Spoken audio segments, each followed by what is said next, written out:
Je peux jouer du piano pour 10 € demanda la pauvre employée. Mais lorsqu'elle commença, tout le monde se tut. Paris brillait ce soir-là d'un éclat presque irréel. Les lumières dorées de la ville se reflétaient dans les eaux tranquilles de la Seine, tandis que les rires légers des invités se mêlaient au cliquetis délicat des verres de champagne. Dans le somptueux hôtel particulier d'Étienne Morel, magnate de l'immobilier, le luxe s'affichait sans honte.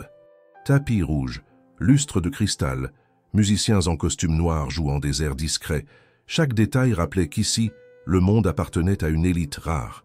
Et au milieu de cette opulence mouvante, presque invisible, se tenait Claire Dubois. À 32 ans, Claire était une de ces présences que l'on remarque sans voir. Elle portait l'uniforme strict de l'agence de service de luxe qui l'employait, chemise blanche impeccable, pantalon noir repassé, cheveux relevés avec précision. Elle se déplaçait avec discrétion entre les convives, plateau en main, regard évitant celui des invités comme si elle faisait partie du décor. Personne ne connaissait son nom, personne ne lui posait de questions. On la voyait remplir les verres, débarrasser les assiettes, incliner la tête poliment. Elle était là sans être là. Originaire d'un quartier modeste de Lyon, Claire avait quitté sa ville natale à l'âge de 20 ans, emportant dans une valise trop petite quelques vêtements, des livres de seconde main et un vieux carnet de partitions.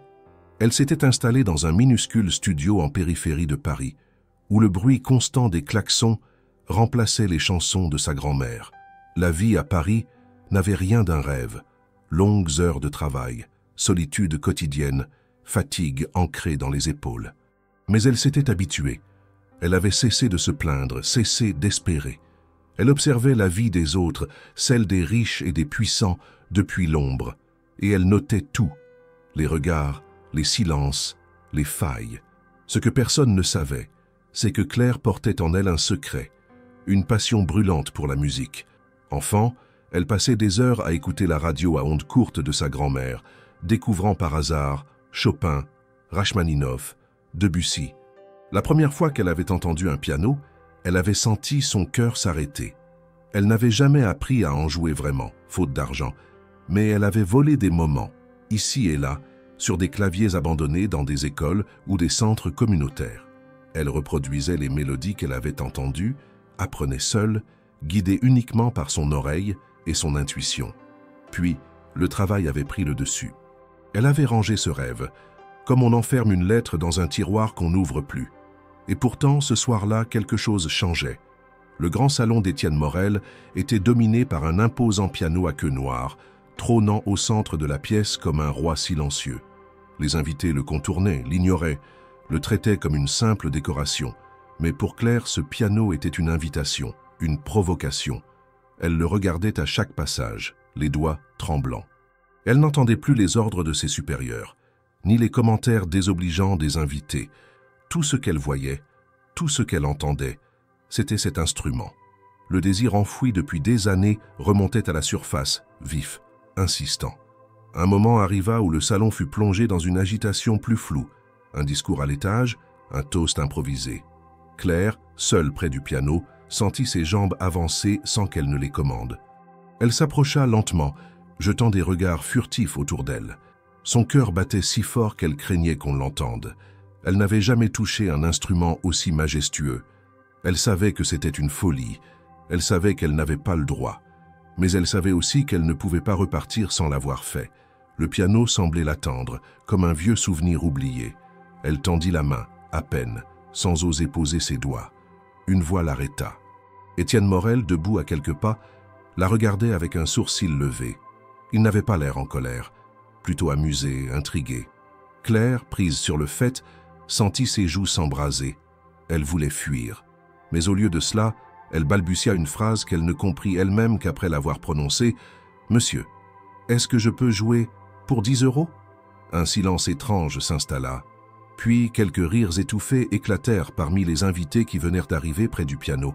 Certains crurent à une blague, d'autres pensèrent que Claire avait perdu la tête. Étienne lui haussa les épaules et fit un signe vague de la main, comme si cela n'avait aucune importance. Et à cet instant précis, quelque chose se déverrouilla en elle. Claire s'assit, les mains posées doucement sur le clavier.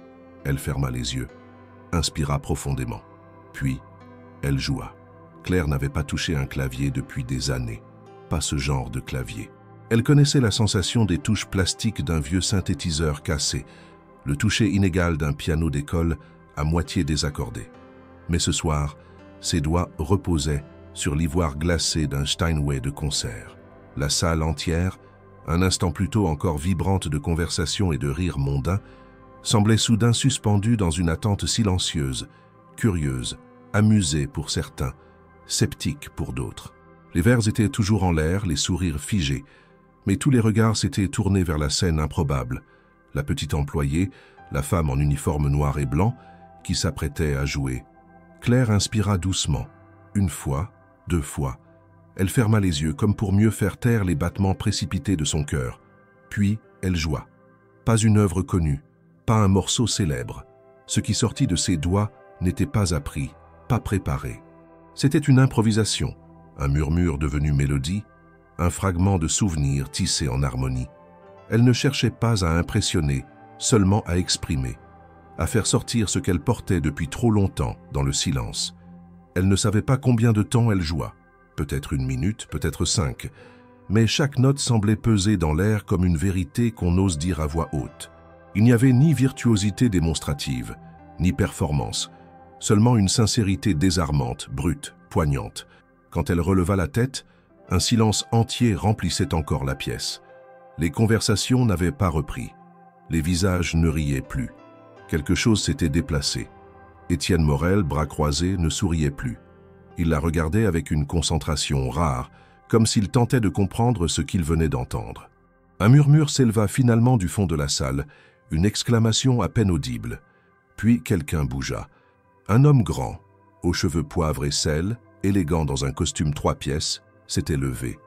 Il s'approcha lentement du piano, comme s'il craignait de rompre un charme fragile. Son visage exprimait une émotion difficile à définir, entre la surprise et la reconnaissance. Il s'arrêta à quelques pas de Claire, la fixant avec une intensité qui la mettait presque mal à l'aise. Puis, d'une voix posée, il lui posa une simple question. « Où avez-vous appris à jouer comme cela ?» Claire baissa les yeux, gênée. Elle ne savait pas qui il était, mais comprenait à ses manières que cet homme n'était pas un simple invité. Elle hésita, avant de répondre, murmurant presque « Chez ma grand-mère, j'écoutais la radio. J'apprenais à l'oreille, je n'ai jamais pris de cours. » Un frisson parcourut la salle. Certains invités échangèrent des regards étonnés. Une autodidacte? Une simple serveuse capable d'exprimer une telle émotion au piano? Cela défiait les normes, les attentes, les hiérarchies implicites de ce monde où chaque chose avait sa place, chaque talent son diplôme, chaque réussite son pédigré. L'homme ne sembla pas surpris, seulement encore plus intéressé. « Vous avez un don », dit-il simplement. Et ce don ne vient pas d'une école, il vient de quelque chose de plus profond. Claire sentit ses joues chauffer, et elle recula instinctivement. Elle n'aimait pas être au centre de l'attention. Elle ne savait pas gérer les compliments, encore moins les regards fixés sur elle avec admiration. Tout cela était trop vite, trop soudain. Elle se leva, prête à retourner à ses fonctions, mais l'homme fit un pas de plus. « Je m'appelle Pierre Langlois », dit-il. Le nom provoqua une réaction immédiate dans l'assemblée. Des murmures, des mouvements de tête. Claire ne comprenait pas pourquoi. Elle ne suivait pas les mondanités. Ce n'est que plus tard qu'elle apprendrait qu'il s'agissait d'un chef d'orchestre reconnu internationalement, une figure incontournable de la musique classique en France. Pierre poursuivit calmement. « Vous ne devriez pas rester dans l'ombre. Votre musique mérite d'être entendue. » À cet instant, un changement subtil s'opéra dans la salle. Les invités, d'abord sceptiques ou moqueurs, commençaient à regarder Claire autrement. Il y avait dans leur regard une curiosité nouvelle, une attention sincère. Ce n'était plus la serveuse, ce n'était plus la fille de service, c'était l'artiste qui venait de les faire taire. Mais tout le monde ne partageait pas cet émerveillement. Depuis la mezzanine, une femme observait la scène avec des yeux durs. Camille Morel, épouse du maître de maison, n'avait pas apprécié le renversement de dynamique. Dans son monde bien réglé, chacun devait rester à sa place. Et voir une employée, une simple employée, captiver ainsi ses invités, voler la lumière dans sa propre maison, était un affront. Elle descendit lentement les marches, le regard fixe sur Claire. Personne ne l'avait appelée.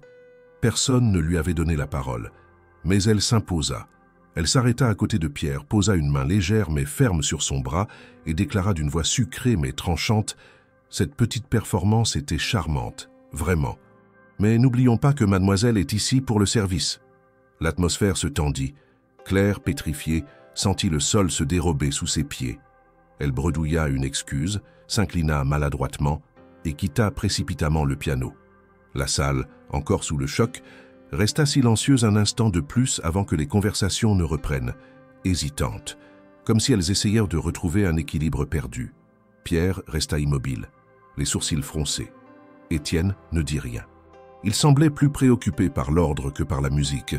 Claire, quant à elle, s'éloigna, les mains tremblantes, et retourna vers la cuisine, où l'attendaient les verres sales et les ordres secs du superviseur.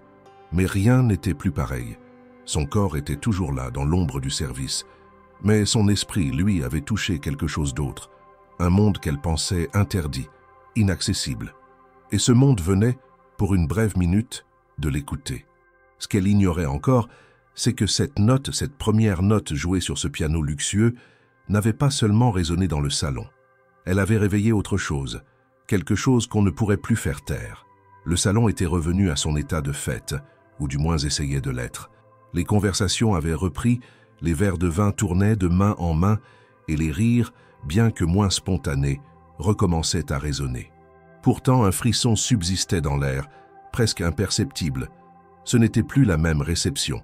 Ce que Claire avait fait en quelques minutes avait fissuré l'illusion de perfection de la soirée. Des invités parlèrent d'elle à voix basse, des regards étaient échangés. Certains demandaient qui elle était. D'autres prétendèrent l'avoir toujours su, qu'il y avait quelque chose de spécial chez cette fille. Mais au fond, personne ne savait rien d'elle. Personne ne savait que derrière cette discrétion, cette tenue rigide, se cachait un monde intérieur qu'aucun d'eux n'avait jamais soupçonné. Pierre Langlois, lui, ne reprit pas sa place.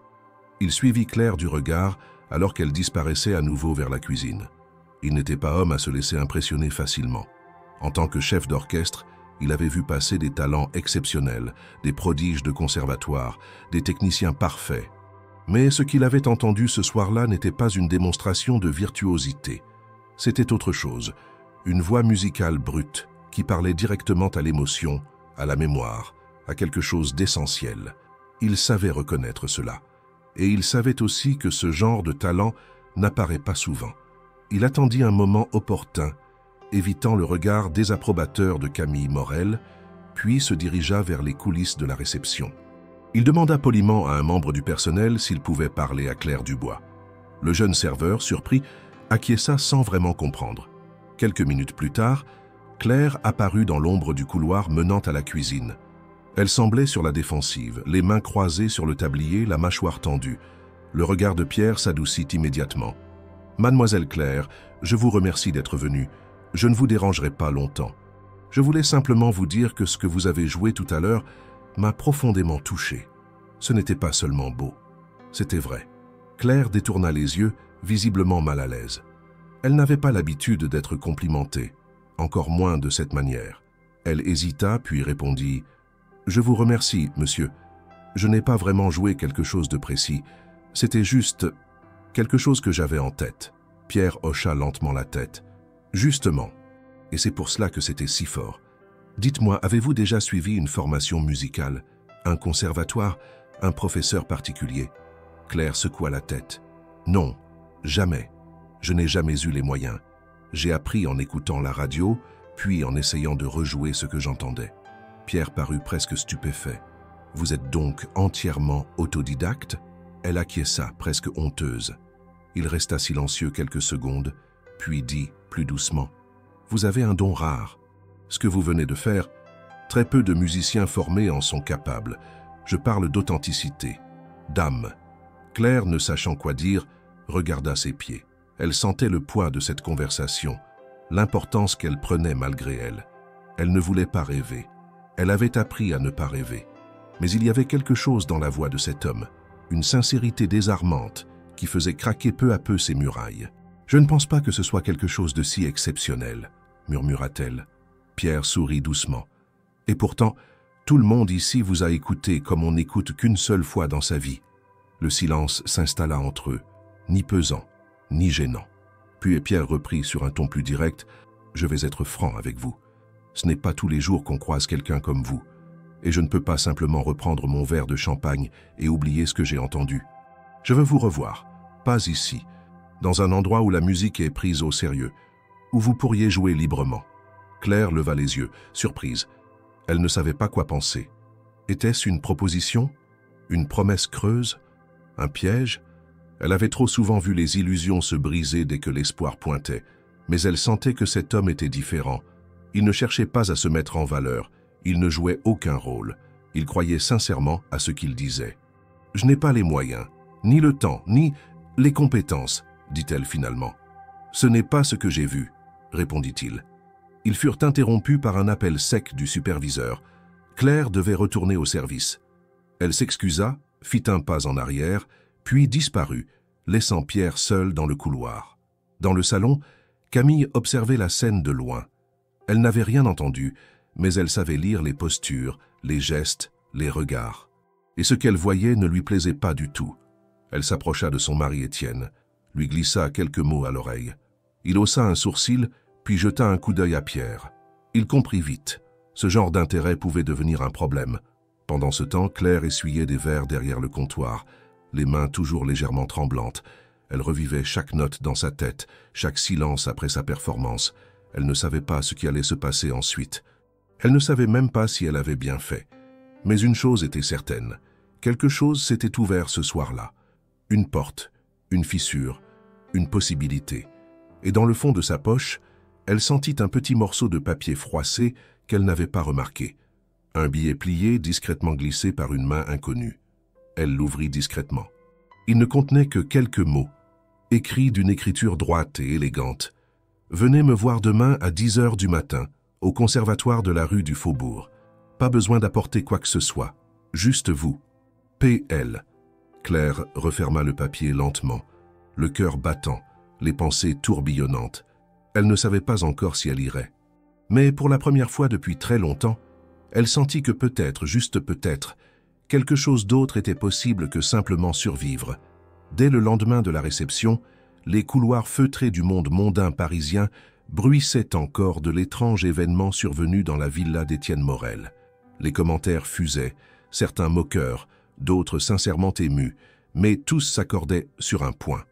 Personne n'avait oublié la performance de la serveuse au piano. Ce qui aurait pu n'être qu'un moment anecdotique s'était transformé en point de bascule. Pourtant, pour Claire Dubois, la réalité reprenait ses droits avec une brutalité glaciale. Ce matin-là, elle s'était levée avec les paupières lourdes, le dos douloureux d'avoir passé une nuit à rêver trop fort et trop loin. Devant son miroir fissuré, dans son studio humide aux murs trop blancs, elle redevint ce qu'elle avait toujours été, une femme effacée dans une ville qui n'attendait rien d'elle. À l'agence de placement, personne ne fit mention de la soirée. On lui assigna un autre événement, comme si rien ne s'était passé. Aucune félicitation, aucune remarque. Seul le regard fuyant de son superviseur, plus dur qu'à l'habitude, trahissait un agacement mal dissimulé. Claire comprit rapidement que son élan de la veille n'avait pas été vu d'un bon œil par ses supérieurs. Elle avait dépassé les limites invisibles mais très réelles de son rôle. Ce sentiment s'amplifia quand elle revint à la Villa Morel le surlendemain pour y déposer du matériel oublié. Camille, installée dans le grand salon avec une amie, l'aperçut au moment où elle franchissait le seuil. Elle posa immédiatement sa tasse de thé et l'interpella d'une voix douce, tranchante comme une lame. « Mademoiselle Dubois, puis-je vous parler un instant ?»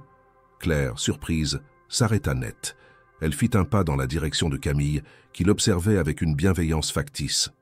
Elle lui fit signe de s'approcher davantage, comme si elles étaient deux vieilles connaissances. Mais son regard, lui, ne souriait pas. « Vous avez un certain talent, apparemment, » dit-elle avec un sourire forcé. « Mais vous devez comprendre une chose, et je vous le dis pour votre bien. Les soirées de mon mari ne sont pas des scènes ouvertes. Vous êtes ici pour servir, non pour divertir les invités. Il y a des codes, mademoiselle Dubois. Il faut les respecter. » Claire ne répondit pas immédiatement. Elle sentit une boule se former dans sa gorge, mélange d'humiliation et de colère sourde. Elle aurait voulu dire qu'on lui avait donné la permission, qu'elle n'avait rien demandé de plus qu'un moment fugace au clavier.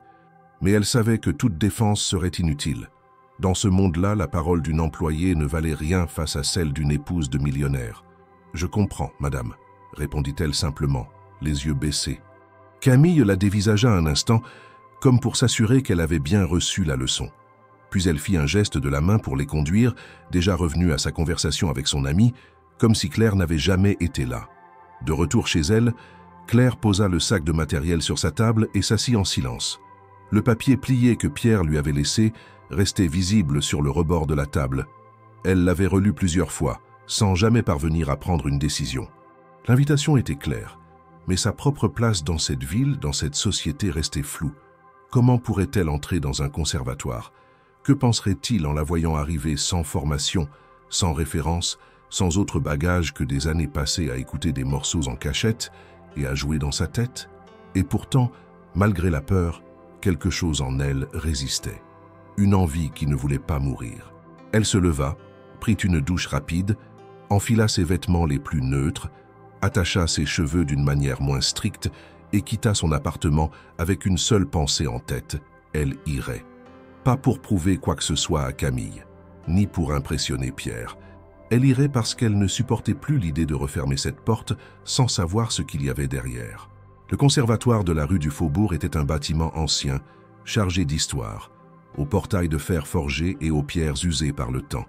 Claire entra prudemment, le cœur battant. Dans le hall, un homme en costume sombre l'attendait. Il s'avança vers elle avec un sourire sincère. C'était Pierre. « Je suis heureux que vous soyez venu. » Elle hocha la tête, incapable de répondre. Il l'accompagna jusqu'à une salle insonorisée. À l'intérieur, un piano à queue attendait, silencieux. 2 autres personnes se trouvaient là. Une femme d'environ 50 ans à l'air sévère mais curieux, et un homme jeune, vêtu d'un jean et d'un pull, qui prenait des notes sur un carnet. Pierre les présenta comme collègues, tous 2 professeurs au conservatoire. Claire s'assit sans un mot, les mains moites, le souffle court. On lui fit comprendre qu'elle pouvait jouer ce qu'elle voulait. Alors elle ferma les yeux, comme la première fois. Elle laissa ses doigts parler pour elle. Ce n'était pas une performance parfaite. Elle fit quelques erreurs, hésita parfois, mais l'émotion, elle, était intacte. Quand elle termina, personne ne dit un mot tout de suite. Puis la femme, à l'air sévère, s'exprima d'une voix étonnamment douce. « Vous jouez comme si votre vie en dépendait. » Pierre sourit. « Parce que c'est peut-être le cas, » dit-il. Claire baissa la tête. Elle n'osait pas croire ce qui venait de se passer. Quelque chose en elle voulait espérer, mais une autre partie se méfiait encore. Elle n'avait pas de plan, elle n'avait pas de projet. Seulement cette certitude nouvelle que sa musique, celle qu'elle gardait enfouie depuis des années, avait enfin été entendue. Mais rien ne resterait secret bien longtemps, car au fond de la salle, dissimulé derrière une porte entr'ouverte, un téléphone avait capté toute la scène. Une photo, prise au moment où Claire touchait les premières notes, allait bientôt franchir les murs du conservatoire. Et cette image, capturée sans autorisation, allait bouleverser ce fragile équilibre qu'elle venait à peine de commencer à construire.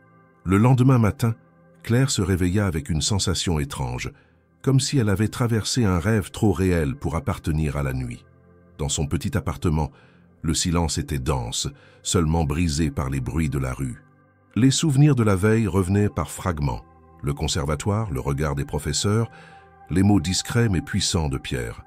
Elle n'avait jamais été aussi exposée, jamais aussi vulnérable. Mais en même temps, quelque chose en elle s'était allumé. Une étincelle qu'elle pensait éteinte depuis longtemps. Elle ne savait pas ce que tout cela voulait dire, ni ce qui allait en découler. Elle n'attendait rien. Ou peut-être qu'au fond, elle attendait tout, sans se l'avouer. Vers la fin de la matinée, alors qu'elle terminait de ranger les rares objets de sa kitchenette, un bruit léger à la porte la fit sursauter. Elle s'approcha prudemment, ouvrit et découvrit une enveloppe glissée sous le seuil. Aucun nom à l'extérieur. À l'intérieur, une feuille pliée soigneusement, rédigée de la même écriture que celle du premier billet. Cette fois, l'invitation était plus directe. Rendez-vous demain à 10 heures pour une audition spéciale. Salle 3, Conservatoire du Faubourg. Nous aimerions évaluer votre potentiel de manière plus complète. Ne vous inquiétez pas pour la tenue. Venez comme vous êtes. P.L. Claire relut la lettre plusieurs fois, incapable de s'asseoir. Une audition officielle? Elle n'avait pas de tenue adaptée, pas de répertoire préparé, pas même une pièce standard à proposer. Tout ce qu'elle savait faire c'était jouer ce qu'elle ressentait. Elle n'avait jamais appris les termes techniques, jamais appris à lire une partition avec fluidité. Comment allait-elle se présenter devant un jury? Qui allait croire qu'une serveuse de banquet méritait une place dans un conservatoire? Elle passa la journée à douter, à réfléchir, à se convaincre de ne pas y aller, puis à se fâcher contre elle-même pour penser à abandonner. Elle sortit marcher, observa les vitrines sans les voir, s'acheta un sandwich qu'elle ne mangea pas. En fin d'après-midi, elle entra dans une friperie de son quartier et fouilla dans les portants. Elle trouva une robe simple, noire, un peu trop grande, mais sobre. Elle n'avait pas d'autre plan que de se présenter, de jouer comme elle savait et de voir ce qu'il en adviendrait. Le lendemain, elle arriva à l'heure dite. Pierre l'attendait devant la salle. Il la salua avec chaleur, sans aucune trace de formalisme. « Vous êtes venu. Je savais que vous viendriez. » Elle acquiesça, la gorge nouée. Il lui ouvrit la porte. À l'intérieur, 3 membres du corps professoral l'attendaient. Un piano à queue un peu plus petit que celui de la salle précédente trônait au centre. On lui expliqua qu'elle devait simplement jouer un morceau libre, suivi, si elle acceptait, d'un court échange musical improvisé avec un des professeurs. Claire s'assit, ferma les yeux. Cette fois, elle ne ressentait pas seulement de la peur. Il y avait aussi une forme de reconnaissance. Elle était là. Elle avait osé. Elle posa les mains sur le clavier et joua une mélodie inspirée des souvenirs de son enfance. Ce n'était pas technique, mais c'était vivant, chargé de nuances, de tensions, de soupirs. Quand elle termina, un long silence régna dans la pièce. Puis l'un des professeurs s'approcha, s'assit à ses côtés et lui proposa quelques accords. Elle répondit instinctivement, créant une conversation en musique. Cela dura quelques minutes, mais dans cet échange, tout fut dit. À la fin de la séance, on lui demanda de patienter dans le couloir. Pierre vint la rejoindre une vingtaine de minutes plus tard. Il tenait une enveloppe scellée. Ce n'est pas une décision finale, mais c'est une proposition, une bourse complète pour suivre un parcours adapté, à temps partiel d'abord. Vous n'aurez rien à payer. Il faudra du travail, de la rigueur. Mais si vous acceptez, les portes sont ouvertes. Claire ne sut quoi répondre. Elle ouvrit l'enveloppe. Le document était là, noir sur blanc. Une offre officielle. Elle aurait pu pleurer, mais les larmes ne venaient pas. Il y avait trop de choses à assimiler. Pierre la regarda avec bienveillance. « Vous n'avez pas à décider tout de suite. Mais ne tardez pas trop. Le monde ne s'arrête pas. » Elle rentra chez elle, le cœur en vrac. Tout ce qu'elle avait connu jusqu'à présent n'avait aucun rapport avec ce qu'on lui proposait désormais. Était-ce un piège? Était-ce une chance? Elle ne savait pas. Et ce fut ce soir-là que tout bascula pour de bon. Un message sur son téléphone, envoyé par une collègue de l'agence, attira son attention. Elle ouvrit la pièce jointe. Une photo. Elle-même, assise au piano du conservatoire. L'angle était discret, comme si elle avait été espionnée. Le message disait simplement « Tu es partout sur les réseaux ». Claire ouvrit Internet. En quelques heures, son image avait été partagée des centaines de fois. Les commentaires s'accumulaient. Une employée qui joue comme une virtuose. Le talent caché de Paris. Qui est cette mystérieuse pianiste? Le cliché avait été publié sans son consentement, probablement par un étudiant présent dans le bâtiment, ou pire, par quelqu'un de l'institution. Et déjà les réactions affluaient. Certains saluaient l'émotion de la scène, d'autres questionnaient la véracité du récit. Mais tous semblaient captivés. Pierre l'appela 1 heure plus tard, s'excusant. Il n'avait pas anticipé cette intrusion. Il lui conseilla de ne pas répondre à la presse, de rester discrète, mais il savait que les choses ne seraient plus comme avant. Le lendemain matin, en arrivant à l'agence pour récupérer son planning de la semaine, Claire fut reçue par le directeur qui l'attendait dans son bureau. Il ne lui proposa pas de s'asseoir. Il était froid, direct, presque embarrassé. « Claire, nous devons mettre fin à votre contrat. Nous avons reçu des plaintes. Nos clients attendent un certain professionnalisme. L'attention médiatique que vous recevez n'est pas compatible avec l'image de notre entreprise. Je suis désolé. » Elle ne dit rien. Elle sortit. Il faisait gris. La ville lui semblait encore plus bruyante que d'habitude. Son monde s'effondrait d'un côté, mais s'ouvrait de l'autre. Elle n'avait plus de travail. Elle n'avait plus la sécurité fragile que lui offrait son salaire modeste. Mais elle avait une lettre dans son sac, signée par 3 professeurs, qui disait qu'elle avait sa place dans un conservatoire. Et surtout, elle avait entendu dans cette salle, pour la première fois de sa vie, des gens qui écoutaient vraiment. La photo de Claire prise dans l'intimité d'une salle du conservatoire avait déclenché un mouvement qu'elle n'avait ni prévu ni désiré. En quelques heures, elle s'était retrouvée projetée dans le flux incessant des réseaux sociaux, cet espace impitoyable où l'admiration et la cruauté se côtoient sans filtre.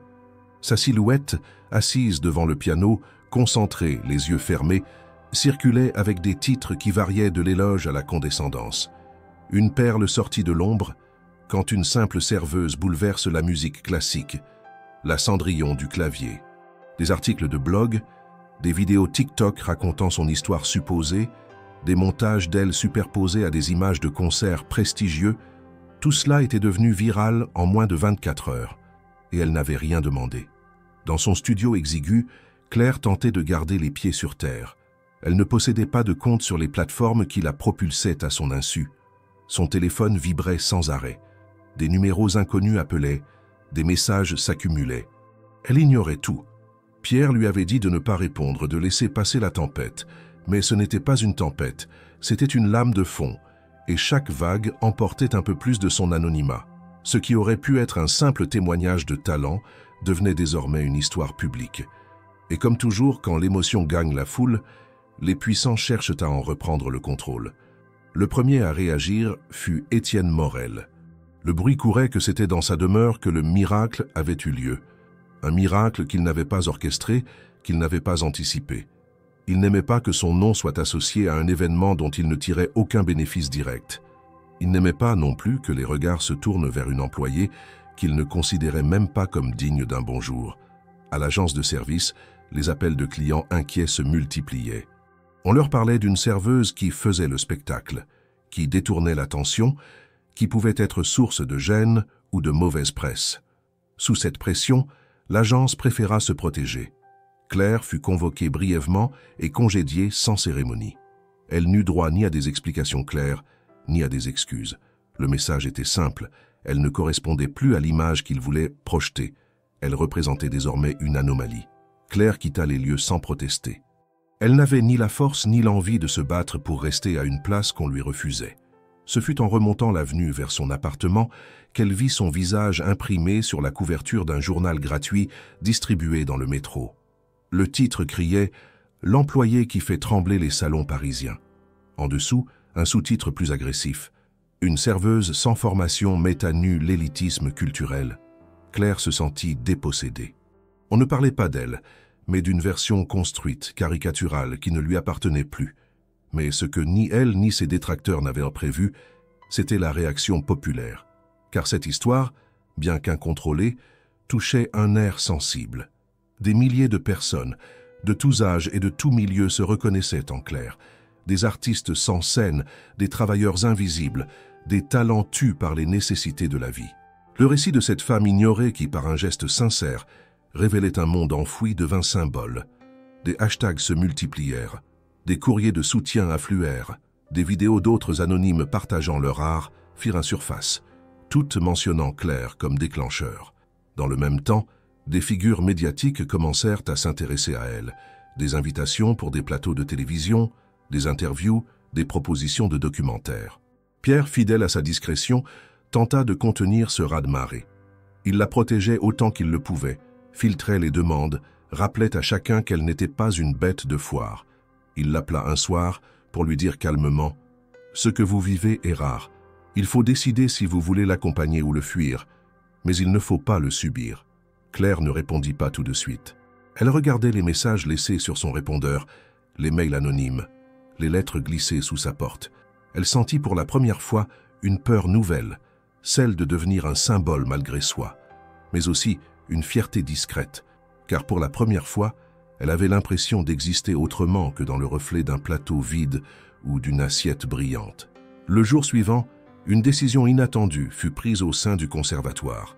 Un communiqué fut publié annonçant que Claire Dubois avait reçu une bourse exceptionnelle pour intégrer un cursus spécial en raison de son talent et de son parcours hors norme. Le texte ne mentionnait ni les réseaux sociaux ni la viralité, juste la musique. C'était l'un des rares gestes sincères dans un monde devenu soudainement trop bruyant. Mais le monde autour d'elle, lui, ne ralentissait pas. Étienne Morel, de son côté, fit pression sur certains contacts pour faire effacer les vidéos de la soirée. Il engagea même un cabinet juridique pour déterminer si Claire avait enfreint une quelconque clause de confidentialité. Rien de concret ne ressortit, mais l'intention était claire. Il ne voulait pas que cette soirée lui échappe totalement. Pourtant, le mal ou le bien était fait. Claire ne pouvait plus retourner en arrière. Elle n'était plus invisible. Elle n'était plus simplement une employée discrète. Et cette transformation, bien qu'imposée, commençait lentement à prendre sens pour elle. Elle passa plusieurs jours sans sortir, réorganisant son appartement, triant ses affaires, relisant les anciennes partitions qu'elle avait griffonnées adolescente. Elle tenta de remettre un peu d'ordre dans sa vie, de retrouver un centre. Un matin, elle se rendit au conservatoire, non pas pour jouer, mais pour écouter. Une répétition d'un quatuor était en cours. Elle s'assit discrètement au fond de la salle, observa les gestes, les regards, les respirations des musiciens, et elle comprit. Elle comprit que c'était là qu'elle voulait être, pas devant une caméra, pas sur une affiche, mais dans un lieu où les notes avaient encore un sens, où le silence entre les sons était respecté. Et tandis qu'elle ressortait du bâtiment, respirant enfin un air un peu plus calme, une étudiante l'arrêta dans le couloir. « C'est vous, Claire Dubois ? Je voulais juste vous dire merci. Grâce à vous, j'ai osé demander à ma mère de me laisser m'inscrire ici. Elle pensait que ce n'était pas pour nous, mais vous avez changé ça. » Claire sourit, simplement. Et pour la première fois depuis que tout avait commencé, elle se sentit à sa place. Depuis l'annonce officielle de sa bourse par le conservatoire, Claire n'avait plus un seul jour de répit. Les sollicitations continuaient d'affluer, sous toutes les formes possibles. Propositions d'interview, demandes de partenariat, invitations à des événements culturels. Des artistes connus publiaient des messages de soutien, des influenceurs l'utilisaient comme exemple de résilience ou comme symbole de lutte contre les inégalités. Mais au milieu de cette explosion médiatique, Claire, elle, tentait simplement de trouver sa place dans un monde qui la regardait désormais avec insistance. Elle n'était pas préparée à cela. Ce qu'elle avait vécu jusque-là était une existence de repli, de discrétion, d'effacement. Tout ce qu'elle avait été, tout ce qui l'avait protégée pendant des années, semblait désormais être remis en question. Au conservatoire, les cours avaient commencé. Pierre l'accompagnait de près, avec un mélange de rigueur et de délicatesse. Il comprenait que Claire avait besoin de structure, mais aussi de temps. Il savait qu'elle ne parlait pas beaucoup, qu'elle intériorisait tout, et que son silence n'était pas du mépris, mais une forme de survie. Dès les premières leçons, il fut évident qu'elle possédait une mémoire musicale hors du commun. Elle était capable de rejouer des phrases complexes après une seule écoute. Mais elle manquait de technique formelle, de vocabulaire théorique, d'endurance. Ce fut cela qu'il fallut déconstruire d'abord, l'idée qu'elle n'avait pas le droit à l'erreur.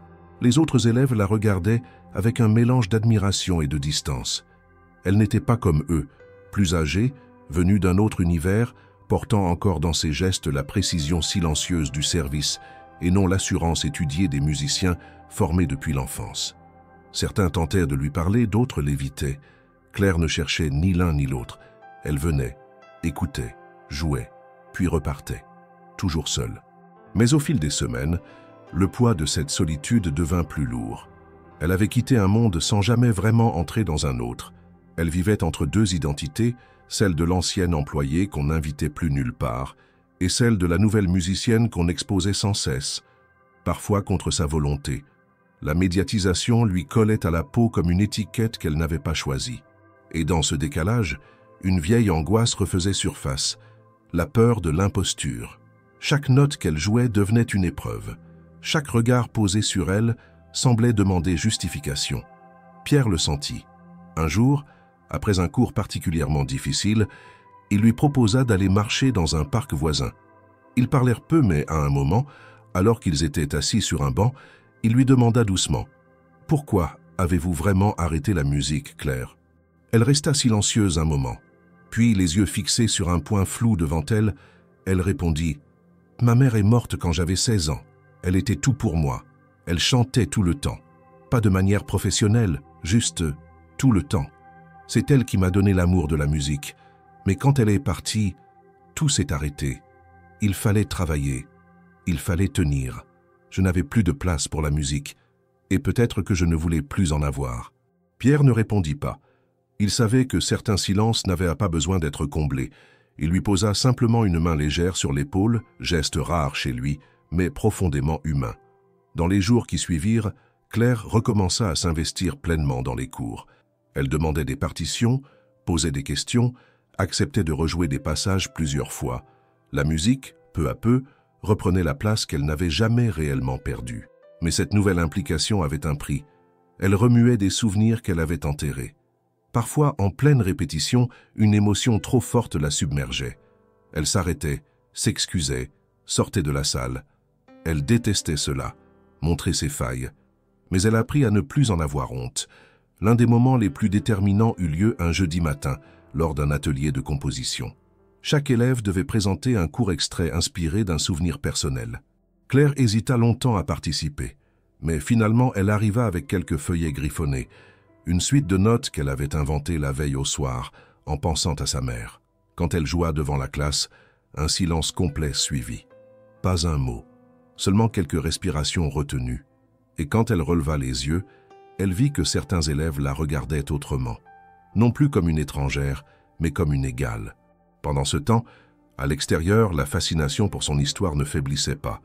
Les réseaux sociaux continuaient à relayer des vidéos, des photos, des anecdotes réelles ou imaginées.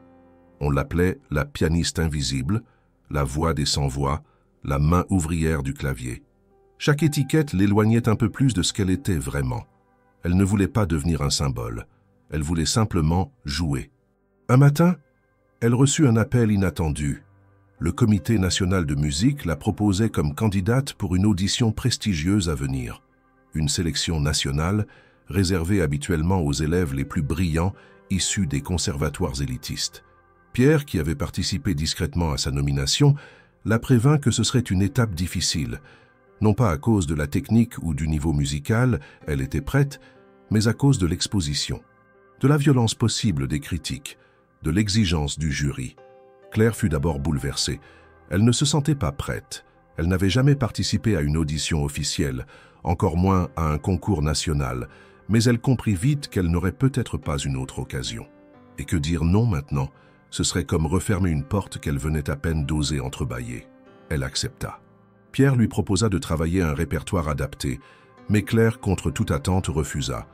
Elle avait une autre idée, une idée folle, une décision qu'elle ne partagea pas tout de suite. Elle savait que c'était risqué, mais elle voulait jouer une œuvre qui lui appartenait, quelque chose qui ne figurait sur aucun programme officiel. Elle retourna dans ses affaires, dans les cartons qu'elle n'avait pas ouverts depuis son déménagement. Elle chercha longtemps, puis trouva enfin ce qu'elle cherchait. Un vieux cahier jauni usé dont les pages étaient remplies d'une écriture cursive familière. C'était la main de sa mère. Des portées griffonnées, des annotations affectueuses, des essais de chansons jamais achevés. Claire resta longtemps assise, le cahier sur les genoux, les yeux embués. Puis, lentement, elle se mit à lire, à déchiffrer, à réécrire ce qui pouvait être sauvé. Elle savait désormais ce qu'elle allait jouer. L'approche de l'audition nationale marquait un tournant dans la vie de Claire. Le quotidien du conservatoire devenait plus intense, les cours plus exigeants, les attentes plus lourdes. Tous les regards se posaient désormais sur elle, mais pas avec la légèreté de la curiosité initiale. C'était un regard scrutateur, pesant, presque clinique. On voulait savoir si le miracle viral pouvait être confirmé dans un cadre institutionnel, si le talent brut pouvait être façonné sans perdre sa flamme. Claire ressentait cette pression à chaque instant, dans les couloirs, les salles de classe, même dans les silences entre deux mesures. Elle jouait, écoutait, apprenait, mais quelque chose en elle commençait à se fissurer. Elle dormait mal. La moindre critique prenait des proportions insoutenables. Elle ne supportait plus les compliments, encore moins les commentaires ambigus, ceux qui la réduisaient à un phénomène. Ce n'était pas qu'elle doutait de son amour pour la musique, c'était autre chose. Une sensation profonde, enfoncée comme une écharde sous la peau, celle de ne pas mériter sa place. Les applaudissements avaient été trop rapides, trop bruyants. Elle n'avait pas eu le temps de construire sa légitimité, et maintenant, on exigeait d'elle l'excellence sans le processus. Pierre l'observait avec attention, mais respectait son silence. Il ne posait pas de questions, il la laissait venir. Jusqu'au jour où Claire, au milieu d'un cours, s'arrêta net en pleine interprétation. Elle ne put reprendre. Ses mains restaient figées, Les notes lui échappaient. Elle regarda Pierre avec des yeux vides, s'excusa à voix basse et quitta la pièce. Il ne la retint pas. Ce soir-là, Pierre se rendit chez elle sans prévenir. Elle mit du temps à ouvrir. Il la trouva en pyjama, les yeux rouges, les cheveux en désordre, assise au sol, adossée au canapé. Il ne dit rien. Il s'assit simplement à côté d'elle. Ils restèrent longtemps ainsi, sans échanger un mot. Puis Claire parla, d'une voix basse, presque inaudible. Elle lui raconta ce qu'elle n'avait jamais dit à personne à Paris. La mort de sa mère n'avait pas été un simple accident ni une maladie. Elle avait été le résultat d'un abandon médical, d'un manque d'accès aux soins, d'une vie de pauvreté silencieuse. À l'époque, Claire n'avait que 16 ans. Elle avait tout arrêté pour travailler, pour survivre, pour éviter que sa petite sœur soit placée. Elle avait nettoyé des bureaux, fait des ménages, servi dans des restaurants, tout en s'occupant de la maison. Et la musique, qu'elle aimait plus que tout, était devenue un souvenir douloureux. Chaque note lui rappelait ce qu'elle avait perdu. Elle avait tenté d'oublier, mais rien ne s'était effacé. Tout était resté là, enfoui sous les jours monotones. Quand elle était montée à Paris, elle n'avait pas fui. Elle avait juste cherché un endroit où on ne lui demanderait rien de plus que de se taire et de servir. Ce qu'elle savait faire. Ce pourquoi elle ne risquait pas de décevoir. La musique, elle l'avait gardée pour elle, comme une langue secrète. Elle l'écoutait dans le métro, dans les pauses, sur les radios anciennes. Parfois, quand elle trouvait un piano accessible, elle jouait en cachette. Jamais pour être entendue, juste pour respirer. Pierre ne répondit pas tout de suite. Il posa ses mains sur ses genoux, regarda le vide quelques secondes, puis déclara simplement « Vous avez vécu dans le silence parce que vous n'aviez pas le choix. Mais maintenant, ce silence, vous pouvez en faire de la musique. Pas pour prouver quelque chose, juste pour exister autrement. » Claire hocha la tête. Il n'y avait rien d'autre à dire. Le lendemain, elle retourna au conservatoire. Elle demanda à reprendre le travail technique avec plus de rigueur. Elle accepta les remarques, même celles qu'elle jugeait injustes. Elle n'était pas là pour être parfaite, elle était là pour apprendre, pour avancer. Elle modifia aussi sa préparation à l'audition. Elle ne changerait pas de morceau. Elle jouerait bien la composition de sa mère, mais elle la retravaillerait, l'enrichirait, lui donnerait une forme aboutie. C'était un risque immense. Le jury ne reconnaîtrait peut-être pas l'œuvre. Il pourrait la juger prétentieuse. Mais Claire s'en moquait. Elle ne voulait plus interpréter seulement les chefs-d'œuvre des autres. Elle voulait faire vivre ce qui avait été oublié. Elle passa des heures à recopier la partition, à corriger les erreurs, à équilibrer les lignes mélodiques. Elle contacta même un des professeurs de composition à qui elle demanda de relire le tout. Il fut surpris, puis impressionné. Ce n'est pas académique, mais c'est sincère et c'est solide. Vous pouvez le jouer. Elle enregistra des versions, se chronométra, modifia certains passages. Elle travaillait tard dans la nuit, mangeait peu, dormait encore moins. Mais cette fois, ce n'était pas de la fuite, c'était de la construction. Pierre l'accompagnait à distance. Il ne l'interrompait pas, il savait qu'elle avait trouvé son chemin. Quand elle lui montra la version finale, il la lut avec émotion. Il reconnut certaines structures familières, des influences classiques, mais aussi une forme très personnelle, presque narrative. C'était une musique qui racontait sans mots, une musique qui se souvenait. L'audition approchait. Le conservatoire entier vibrait d'une tension palpable. D'autres candidats répétaient, chacun enfermé dans sa bulle. Claire, elle, marchait souvent seule dans les couloirs, partition à la main. Elle n'était plus intimidée. Elle avait trouvé une posture. Elle n'attendait plus qu'on lui donne sa place. Elle la prenait. La veille de l'audition, elle fit une dernière répétition dans une petite salle du conservatoire. À la fin, elle resta quelques minutes en silence, les mains posées sur le clavier. Elle ne pensait plus au jury, ni au public, ni à sa réputation. Elle pensait à sa mère. Elle pensa à cette femme qui chantait tout en nettoyant, qui inventait des refrains pour ne pas sombrer, qui griffonnait des notes sans jamais avoir appris le solfège. Claire allait jouer cette musique-là, pour elle, pour celles et ceux qu'on n'écoute jamais. Et alors qu'elle quittait la salle, fatiguée mais droite, un des assistants du conservatoire l'interpella dans le couloir. Il lui tendit une enveloppe. « Une confirmation officielle de votre passage. Vous êtes programmé à 16h30. Bonne chance. » Claire rangea l'enveloppe dans son sac sans l'ouvrir. Elle connaissait déjà l'heure. Elle connaissait surtout ce qu'elle allait faire. Et pour la première fois depuis le début de cette aventure, elle se sentait prête. Claire n'avait pas remis les pieds à Lyon depuis des années. Elle avait toujours reporté ce retour, comme on repousse une douleur familière. Trop de souvenirs, trop d'ombre dans les rues, trop de silence à affronter. Mais cette fois, à l'approche de l'audition, quelque chose en elle réclamait un dernier ancrage. Elle ne voulait pas affronter cette étape sans revisiter les origines de ce qu'elle allait jouer. Elle avait besoin de revenir là où tout avait commencé, là où la musique était née pour elle, dans une cuisine modeste sous les airs fredonnés par une mère qui ne rêvait pas de gloire, mais seulement de survie en chanson. Elle prit un billet de train sans prévenir personne. Elle n'avait pas informé Pierre, ni les professeurs, ni même la secrétaire du conservatoire. Ce voyage était à elle seule. Le train pour Lyon partait tôt. Elle s'installa près de la fenêtre et passa les 2 heures du trajet à observer le paysage défiler, les champs gris de septembre, les gares secondaires, les routes humides. Elle ne pensait à rien de précis. Elle laissait les images faire surface. L'école primaire, la petite cour où elle jouait en cachette pendant les récréations, la supérette où elle aidait sa mère à faire les courses en calculant chaque centime. À son arrivée, le ciel était couvert. L'air sentait l'humidité et le souvenir. Elle prit un bus jusqu'à son ancien quartier, un ensemble de bâtiments ternes, à la périphérie de la ville.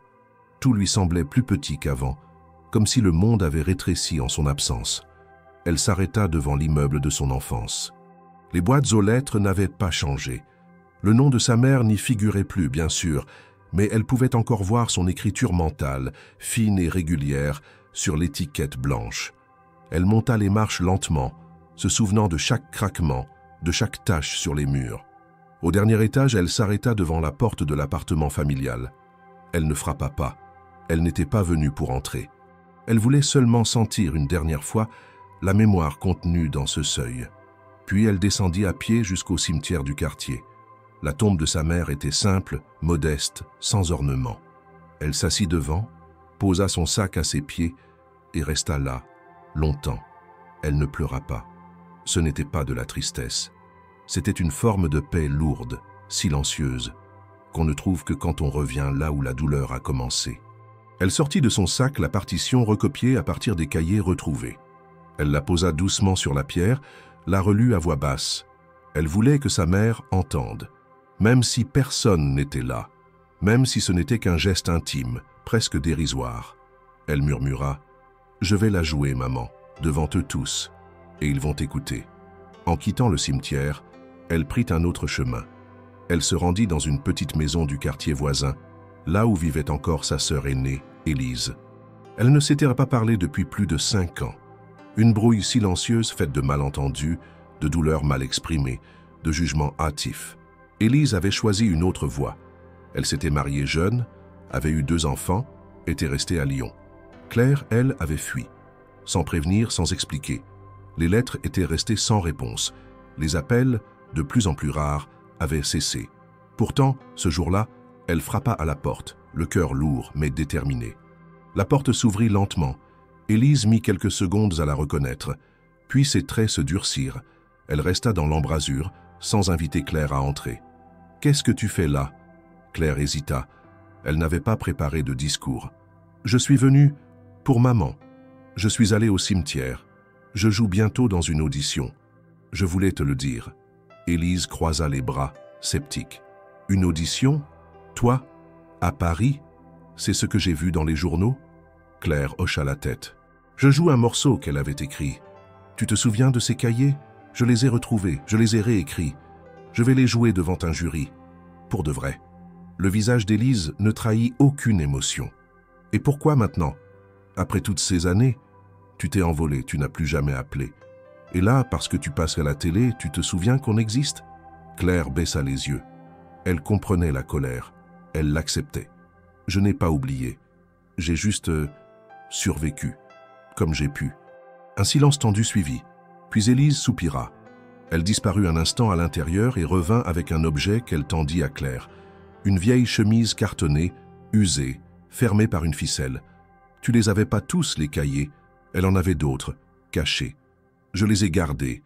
Je savais qu'un jour peut-être tu reviendrais. » Claire prit le dossier. Elle ne sut quoi dire. Le poids entre ses mains était immense. C'était plus qu'un héritage. C'était une mémoire. « Merci », dit-elle simplement. Élise la regarda, plus douce. « Tu sais, Paris change les gens. Tu fais ce que tu veux, mais n'oublie pas d'où tu viens. Ne te transforme pas pour plaire à ces gens-là. » Claire acquiesça. Elle comprenait enfin ce que cette phrase voulait dire. Elle n'avait jamais voulu devenir quelqu'un d'autre. Elle voulait seulement redevenir elle-même. Le soir même, dans le train du retour, elle ouvrit la chemise. À l'intérieur, des pages entières de portées manuscrites, des notes, des bribes de paroles, des essais, des refrains. C'était tout un monde. Le monde intérieur de sa mère, celle qu'elle n'avait connue que partiellement. Une femme qui rêvait, sans jamais avoir eu le droit de le dire. Claire passa le voyage à lire, à fredonner, à noter. Elle allait enrichir sa version. Elle allait compléter ce que sa mère avait commencé. Et elle le ferait en son nom. De retour à Paris, elle se remit immédiatement au travail. Elle réécrivit plusieurs passages, corrigea certaines transitions, fit appel à un professeur pour revoir l'harmonie. Elle ne voulait pas trahir l'esprit original. Elle voulait le faire exister dans les règles du langage musical, mais sans le trahir. Ce n'était pas un exercice de style, c'était un acte de fidélité. Et quand, 2 jours plus tard, elle remit la partition finale à Pierre, elle le fit sans trembler. Il la lut en silence, jusqu'à la dernière mesure. Puis il leva les yeux vers elle, sérieux. « Tu sais ce que tu fais, Claire ?»« Oui, je vais leur montrer ce qu'on n'a jamais voulu entendre. » Le jour de l'audition nationale arriva, implacable, clair, sans détour. Paris s'était paré d'un de ces matins de fin d'automne où l'air semble trop net, presque trop tranchant pour la peau. Claire se leva tôt, bien avant le lever du soleil. Elle ne toucha pas à son téléphone. Elle ne regarda pas les réseaux, ni les messages en attente. Elle ne parla à personne. Elle avait préparé ses affaires la veille. La partition soigneusement rangée dans une pochette rigide, une robe simple noire aux manches longues, des chaussures plates. Aucun bijou, aucun maquillage. Elle voulait être neutre, presque invisible. Seule la musique devait parler. En arrivant au Conservatoire national supérieur, l'ambiance était tendue. Des dizaines de candidats attendaient dans les couloirs. Certains révisaient nerveusement leurs morceaux sur des pianos d'études. D'autres réchauffaient leurs doigts, les yeux fermés. Les conversations étaient rares, les regards échangés brefs, souvent teintés de rivalité ou d'anxiété. Claire, elle, se tenait à l'écart. Son nom était le dernier sur la liste. Elle passerait en fin d'après-midi. Cela signifiait des heures d'attente, de tension, d'écoute passive, d'autres prestations. Mais elle ne semblait pas troublée. Elle observait calmement les autres, comme si tout cela ne l'atteignait pas. En réalité, elle luttait pour contenir une tempête intérieure, mais cette fois, elle savait que la peur ne devait pas l'arrêter. Pierre était là, à distance, discret. Il ne lui parla pas avant l'audition, respectant ce rituel personnel qu'elle s'était imposé. Il connaissait sa décision de jouer la composition de sa mère. Il savait les risques. Le jury, composé de musiciens renommés, d'anciens interprètes, de professeurs exigeants, ne serait pas indulgent.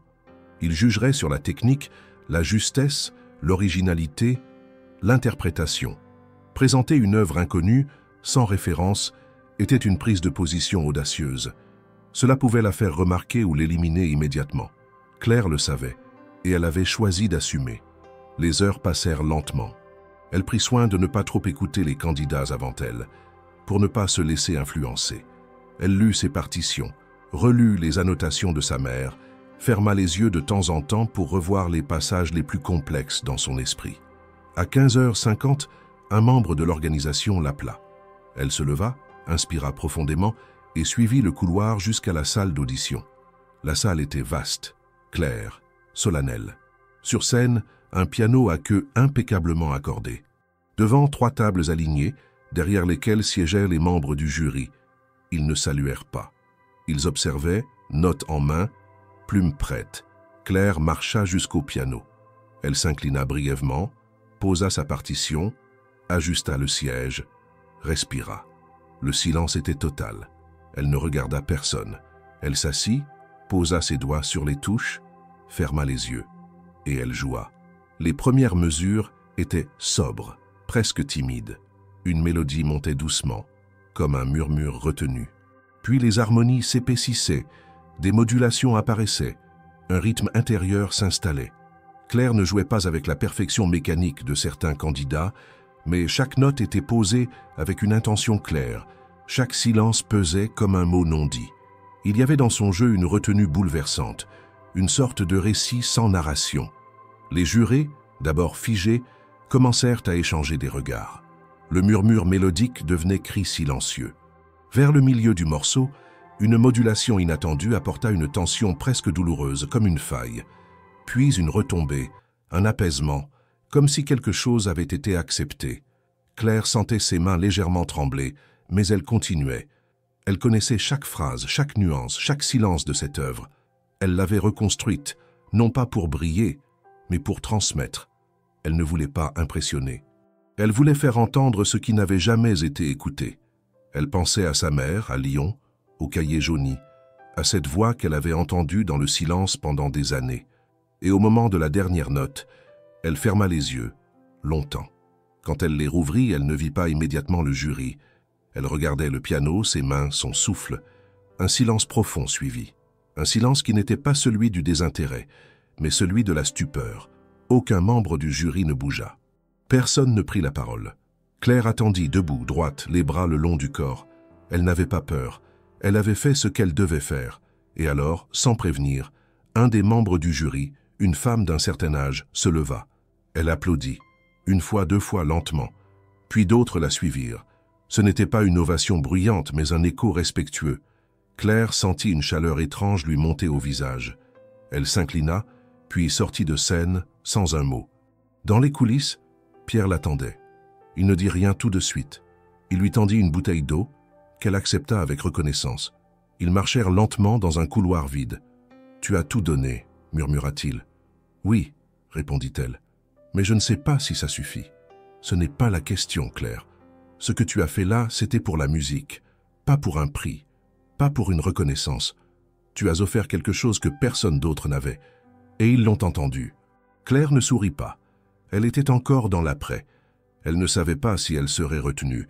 Elle ne savait même pas si elle voulait l'être. Mais elle avait joué. Elle avait mis sur scène l'histoire de sa mère, l'histoire de toutes celles qu'on avait fait taire. Et dans cette salle, pendant quelques minutes, elle n'avait pas été une employée, ni une candidate, ni un phénomène. Elle avait été musicienne. Dans les jours qui suivirent, elle reçut des messages de certains membres du jury, des commentaires sincères, touchés. On la remerciait d'avoir présenté une œuvre si personnelle, si vraie. On l'informait que l'enregistrement de sa prestation serait conservé dans les archives. Et surtout, on lui annonça que le jury publierait bientôt un compte rendu officiel. La décision serait rendue publique dans les prochains jours. Mais pour Claire, à cet instant précis, le résultat importait peu. Elle avait retrouvé sa voix, non pas dans les mots, mais dans les notes. Et ce qu'elle avait dit avec ses doigts, personne ne pourrait le lui retirer. 2 jours après l'audition, Claire reçut un courriel officiel du Conservatoire national supérieur. Le message était court, presque administratif, mais chaque mot avait un poids immense. Elle y apprenait qu'elle faisait partie des lauréats sélectionnés pour participer à une résidence artistique de 6 mois destinée aux jeunes talents émergents. Son nom figurait aux côtés de ceux de musiciens issus des plus grandes écoles, la plupart ayant derrière eux des années de formation. Mais ce n'était pas tout. À la fin du message, une mention particulière attirait son attention. L'une des membres du jury souhaitait la rencontrer personnellement pour évoquer une opportunité exceptionnelle liée à la pièce qu'elle avait interprétée. Le rendez-vous fut fixé 2 jours plus tard dans un salon privé du conservatoire. Claire s'y rendit avec la partition originale dans son sac, celle qu'elle avait reconstruite à partir des cahiers de sa mère, celle qu'elle avait copiée à la main avec patience et dévotion. La femme qui l'accueillit était la même qui s'était levée pour l'applaudir à la fin de son audition. Elle s'appelait Marianne Boulanger, pianiste et compositrice reconnue, spécialiste de la musique contemporaine.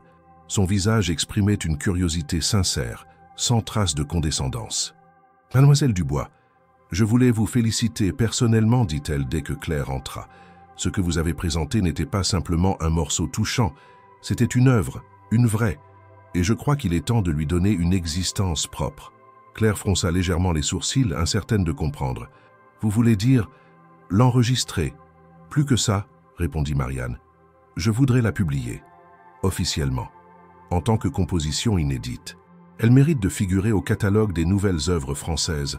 C'est une pièce qui parle d'un héritage, d'une mémoire invisible.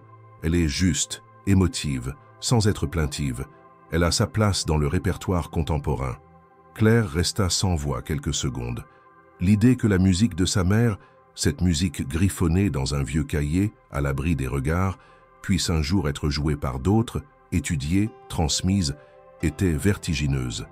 Elle sentit un mélange de fierté et de vulnérabilité, comme si elle exposait une partie d'elle-même trop fragile pour être partagée. « Je ne suis pas sûre que ce soit possible, » murmura-t-elle. « Ce n'est pas vraiment moi qui l'ai composée. »« Mais c'est vous qui l'avez portée jusqu'ici, » répondit Marianne avec fermeté. « Sans vous, elle ne serait rien de plus que des notes oubliées. Vous l'avez complétée, structurée, offerte au monde. Vous êtes la dépositaire de cette œuvre. Et je pense que votre mère serait fière que vous la fassiez vivre. » Claire hocha lentement la tête. Elle ne savait pas encore comment procéder, mais elle savait une chose. Elle ne voulait pas que cette musique disparaisse à nouveau. Les démarches furent lancées dans les semaines suivantes. Avec l'aide du conservatoire et de Marianne, la pièce fut enregistrée dans un studio professionnel, puis soumise à un comité de publication. Le titre choisi fut sobre, « Variation pour une mère ». Claire décida de signer la partition au nom de sa mère, Éliane Dubois, avec une mention en bas de page. Adaptée et achevée par Claire Dubois, sa fille. Le manuscrit original fut conservé dans les archives du conservatoire, accompagné d'une note explicative sur son origine. La sortie officielle fut annoncée dans un petit cercle de musiciens, mais rapidement, la nouvelle se propagea au-delà. Des professeurs de musique de différentes villes commencèrent à demander la partition. Des élèves la travaillèrent en audition. Des pianistes indépendants partagèrent leurs interprétations sur Internet. La musique trouvait un écho inattendu, authentique. Et chaque fois que Claire entendait l'une de ses interprétations, elle ressentait la même émotion. Ce n'était plus seulement son histoire. C'était devenu une voix parmi d'autres, capable de résonner dans des vies qu'elle ne connaîtrait jamais. Pendant ce temps, la vie de Claire changeait à une vitesse qu'elle peinait à suivre. Des invitations affluaient de tous les côtés. Festivals, entretiens, propositions de collaboration. Elle acceptait peu.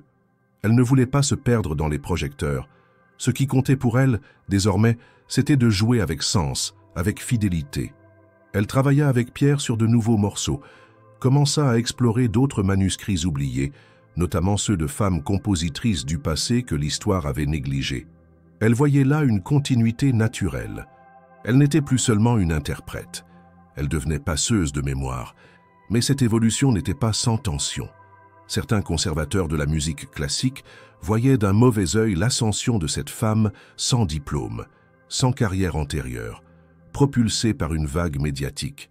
Des articles critiques commencèrent à apparaître, parlant d'effets de mode, de favoritisme, de talent surestimé.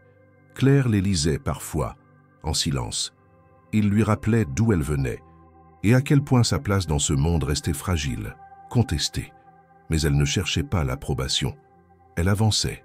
Un après-midi, elle retourna à Lyon pour présenter officiellement la partition publiée à sa sœur Élise.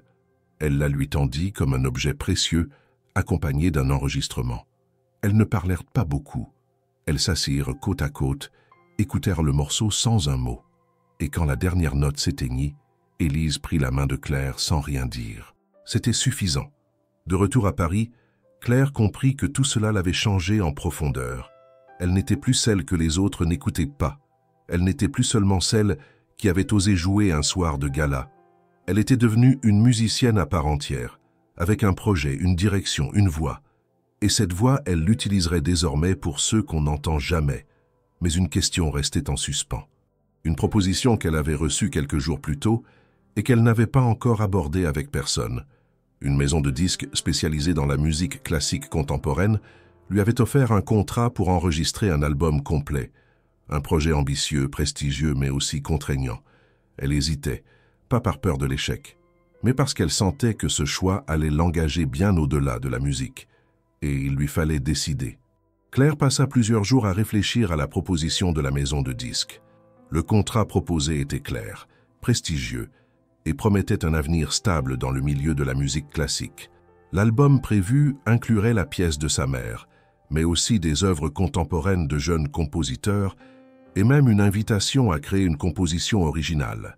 En apparence, tout indiquait que c'était le pas suivant à franchir, mais quelque chose résistait en elle.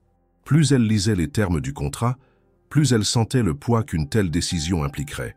Ce n'était pas seulement une opportunité artistique, c'était une forme d'engagement total, un passage vers un monde qu'elle n'avait jamais cherché à intégrer de manière permanente.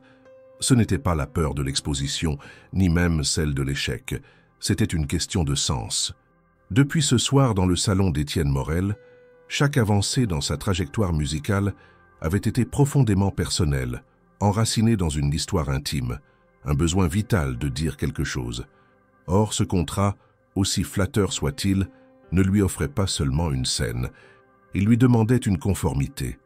Elle avait lu attentivement les clauses. Choix du répertoire validé par un comité éditorial, images publiques à maintenir selon des standards définis, planning de promotion obligatoire, présence aux événements de la maison de disques. Elle sentait que quelque chose de fondamental risquait d'être dilué dans cette logique. Elle en parla longuement avec Pierre, qui ne chercha ni à la convaincre, ni à la décourager.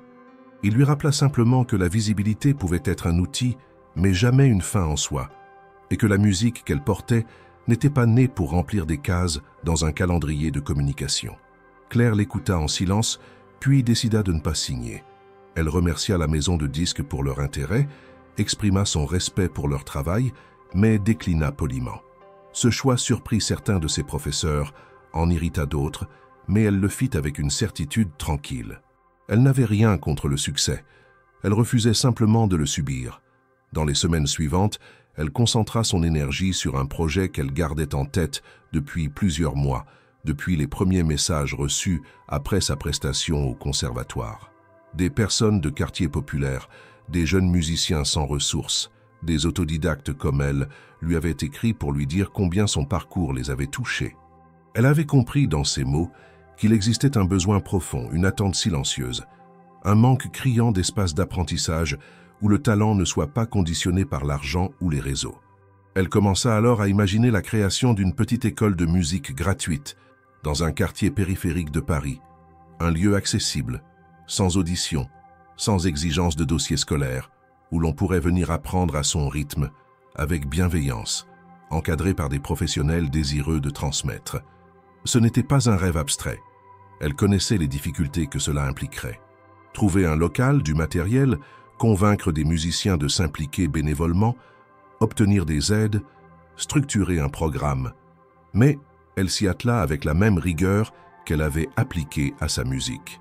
Pierre la soutint dès le début, apportant son réseau, son expérience. Il parla du projet à certains de ses anciens élèves, à des musiciens retraités, à des mécènes discrets. Claire, de son côté, chercha un lieu adapté. Elle visita plusieurs bâtiments désaffectés avant de trouver une ancienne maison de quartier abandonnée dans un arrondissement populaire. Le bâtiment avait besoin de rénovation, mais la structure tenait. Les premières démarches administratives furent complexes, mais l'association fut finalement créée sous le nom de Maison Claire, en hommage discret à sa mère autant qu'à sa propre trajectoire. Les travaux commencèrent au début du printemps. Claire participa elle-même aux rénovations. Elle peignit les murs, nettoya les fenêtres, installa les étagères. Chaque jour, des voisins passaient, proposaient leur aide, apportaient des chaises, des lampes, parfois même des instruments oubliés dans un grenier.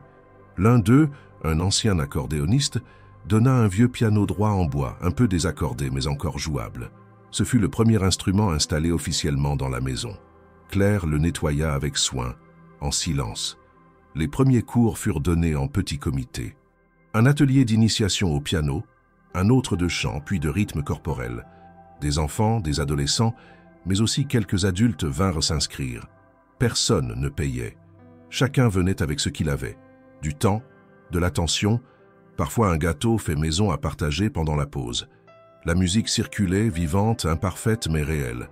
Claire animait certains cours, jouait parfois, mais restait souvent en retrait, laissant les autres s'exprimer, encourager, guider. Les médias, bien sûr, finirent par s'intéresser au projet. Certains journalistes cherchèrent à y voir un nouveau chapitre de l'histoire de l'ex-serveuse devenue musicienne, mais Claire refusa les interviews. Elle fit publier un simple communiqué. « Je ne suis pas un symbole, je suis une musicienne, et cette école est là pour que d'autres puissent le devenir aussi à leur manière. » L'inauguration officielle de la Maison Claire fut fixée à un samedi après-midi. Une centaine de personnes étaient attendues, des élèves, des familles, des musiciens, des membres du conservatoire, des amis. Claire avait prévu une présentation simple, suivie d'une démonstration musicale. Pas de discours, pas de scène surélevée. Juste une pièce claire, des bancs en bois, et le vieux piano au fond de la salle. Alors qu'elle terminait les derniers préparatifs, quelqu'un frappa doucement à la porte. Elle alla ouvrir, et resta figée un instant. Pierre était là. Dans les bras, il tenait une housse souple. Il entra sans un mot, ouvrit la housse et en sortit une partition manuscrite. Il la tendit à Claire. « Tu veux qu'on la rejoue ensemble ?» Claire lut le titre. C'était « Variation pour une mère ». Elle sourit, acquiesça. Ils s'assirent l'un à côté de l'autre sur le même banc, devant le vieux piano droit. La salle se remplit lentement. Les enfants s'assirent en tailleur, les adultes en silence, certains debout contre les murs. Claire regarda autour d'elle. Pas de flash, pas de caméra. Juste des visages ouverts, curieux, attentifs. Elle posa les mains sur le clavier et joua. Le vieux piano droit avait été accordé à la hâte, mais il produisait un son chaud, presque organique, comme s'il portait en lui des années d'attente. Il n'était pas parfait. Les pédales grinçaient légèrement, certaines touches rendaient un son plus mat que d'autres. Pourtant, ce fut précisément cette imperfection qui donna à la pièce jouée ce jour-là une humanité profonde. Claire, assise à gauche sur le banc en bois, laissait ses doigts suivre les lignes qu'elle connaissait désormais par cœur. À sa droite, Pierre accompagnait sans dominer, respectant le phrasé, accentuant les silences, s'effaçant là où elle s'exprimait avec intensité. Le morceau prenait vie dans cet espace modeste, éclairé par la lumière naturelle qui entrait par les grandes fenêtres ouvertes. Autour d'eux, le silence était complet. Les enfants écoutaient sans bouger, les yeux écarquillés. Certains parents avaient les mains croisées sur les genoux, d'autres tenaient leur téléphone, mais aucun n'osait filmer. Ce n'était pas un spectacle, ce n'était pas une démonstration. C'était un moment offert, partagé, presque suspendu. Quand les dernières notes se posèrent, un souffle collectif traversa la pièce. Il n'y eut pas d'explosion d'applaudissements, pas de cris, juste un battement de silence, suivi d'un lent et respectueux battement de main. Claire se leva, s'inclina légèrement, remercia d'un geste de tête, puis se recula pour laisser Pierre parler quelques instants. Il évoqua la naissance du projet, la force du travail collectif, l'importance de croire en la transmission, même dans les endroits les plus éloignés des centres de pouvoir. Il ne parla pas de Claire directement, ni de son parcours. Il n'en avait pas besoin. Sa présence sur cette scène improvisée disait tout. Les jours suivants, la Maison Claire devint un lieu vivant. Les inscriptions se multiplièrent. Des bénévoles proposèrent des cours supplémentaires. Guitare, violon, percussion, écriture musicale. Des anciens élèves du conservatoire vinrent proposer leur aide, animés par le désir de faire partie de cette aventure. On installa un tableau dans l'entrée avec les horaires des ateliers. On colla des dessins d'enfants sur les murs. On suspendit une guirlande de lumière au plafond de la salle principale. L'école ne ressemblait à rien de ce que l'on attendait d'un lieu d'enseignement musical, mais elle était à l'image de Claire, simple, sincère, ouverte. Le projet attira l'attention d'institutions culturelles. Certaines fondations proposèrent des subventions. Des salles de concert locales invitèrent les élèves à se produire lors de scènes ouvertes. Une mairie proposa une collaboration pour étendre le concept à d'autres quartiers. Claire accueillait ces propositions avec prudence. Elle refusait que la Maison Claire devienne un outil de communication pour des intérêts extérieurs. Elle savait ce que cela coûtait de bâtir un espace libre. Elle voulait protéger cet équilibre fragile entre ouverture et fidélité à son histoire. Elle continua à enseigner, à jouer, à écouter. Elle passait ses matinées au piano, ses après-midi avec les élèves, ses soirées à corriger des partitions, à planifier les prochains cours. Son emploi du temps était dense, mais elle ne s'en plaignait pas. Elle retrouvait dans cette activité quotidienne une forme de paix que la scène ne lui avait jamais vraiment offerte. Elle n'était plus l'objet d'un récit médiatique. Elle était une actrice de terrain, au contact direct de celles et ceux pour qui la musique restait un luxe inaccessible. Un matin, elle reçut une lettre manuscrite envoyée depuis l'étranger. Une jeune fille, d'origine algérienne installée à Montréal, lui écrivait pour lui raconter qu'elle avait découvert Variation pour une mère grâce à sa professeure de musique. Elle avait appris la pièce seule, puis l'avait jouée dans un petit concert de fin d'année. Elle avait été bouleversée. Elle voulait dire à Claire que pour la première fois, elle avait eu l'impression que quelqu'un parlait d'elle dans une langue qu'elle ne connaissait pas encore. Claire relut la lettre plusieurs fois, émue. Ce morceau, né dans un carnet oublié, avait traversé un océan pour toucher une autre vie. Elle comprit alors que tout ce qu'elle avait fait n'était pas vain. Les mois passèrent. La Maison Claire célébra sa première année d'existence avec une petite fête de quartier. On organisa un concert collectif. Les élèves, petits et grands, présentèrent les morceaux qu'ils avaient appris. Certains chantèrent, d'autres jouèrent en duo, en trio. Claire resta en retrait pendant toute la soirée, ne prenant la parole qu'à la fin, pour remercier chacun un par un avec une attention particulière. Elle regardait ses visages, ses enfants, ses adultes, et elle se voyait en eux, non pas dans leurs compétences, mais dans leur volonté, leur besoin d'exister autrement, de prendre place sans devoir demander la permission.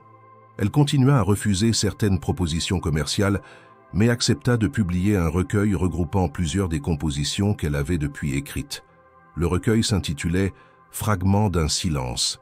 Il fut publié par une petite maison d'édition indépendante et connut un certain succès parmi les musiciens amateurs. Chaque exemplaire vendu finançait 1 mois de cours pour un nouvel élève. C'était sa façon de lier création et action. Un jour, alors qu'elle terminait un cours, une fillette l'interpella. « Madame Claire, est-ce que vous avez toujours su que vous alliez devenir musicienne ?» Elle sourit. Elle s'accroupit pour être à sa hauteur. « Non, j'ai longtemps cru que ce n'était pas possible, mais j'ai continué à écouter ce que j'entendais à l'intérieur, même quand personne d'autre n'écoutait. » La fillette hocha la tête, comme si elle comprenait parfaitement. « Moi aussi, j'entends des musiques dans ma tête. Mais je ne sais pas encore comment les jouer. »« Tu vas apprendre, » dit Claire. « Et un jour, peut-être, quelqu'un viendra les écouter. » Elle se releva, regarda autour d'elle. La salle résonnait de voix, de rires, de bruits de chaises, de touches enfoncées. C'était un chaos vivant, désorganisé mais porteur. Elle n'était plus une serveuse effacée dans les coins des salons. Elle n'était plus non plus une artiste de passage dans les réseaux sociaux. Elle était devenue une porte, un point de passage. Quelqu'un qui avait ouvert un chemin.